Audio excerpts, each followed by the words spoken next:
Hey guys, today I'm going to finally show you my sourdough bread recipe. So literally all you need for this is water, flour, and salt, and then active sourdough starter. Okay, here's my sourdough starter.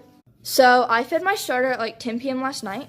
Some people like to feed it like in the morning and then wait till it's at peak and then bake with it. But I found that actually takes longer because it's not like eating up the gluten as fast. So it takes longer to bulk ferment.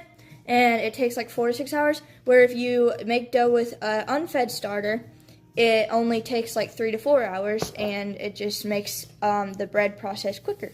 And then I'm using this bread flour, but you can use bleached flour or unbleached flour, it doesn't really matter. Now, unbleached flour to feed your sourdough starter, I have found that it makes your starter way healthier, but when it comes to baking the bread, it doesn't really make a difference. But this is what I have on hand, so this is what I'm going to use.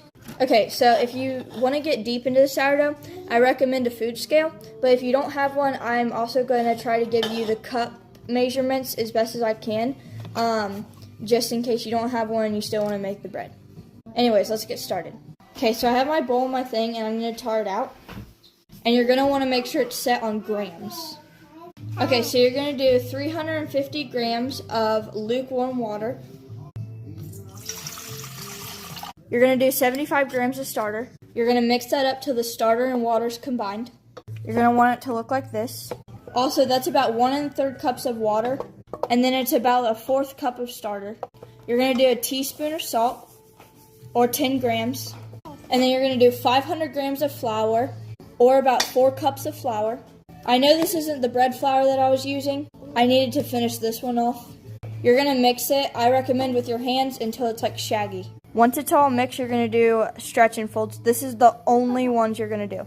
You're going to pull up, and then you're going to fold down. And you're going to do that on all the sides about 10 times. And then you're going to cover it with plastic wrap or a reusable shower cap for about 3 to 4 hours, or until it's smooth on the top and doubled in size. So on a floured surface, you're going to pour your dough out. I recommend a bench scraper. If it hasn't doubled in size and it's been over 7 hours, just shape it and bake it, because your sourdough starter is probably not as active yet. To shape it, you're going to flatten it out. You're going to fold over the sides on top of each other, and then you're going to roll it all up.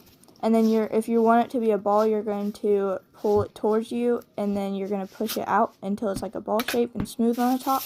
You're going to take your bench scraper and you're going to put it in the bannock. Cover it, put it in the fridge overnight, preheat your oven to 500 degrees the next day. I'm going to flour it and score it. You guys can use scissors or a knife for this. It might not turn out as pretty, but that's okay. You're going to put it in your Dutch oven for 20 minutes lid on, and then 20 minutes lid off. Here's how it turned out. You want a sturdy knife to cut sourdough bread. Anyways, here's the crown. Thanks for watching. Bye.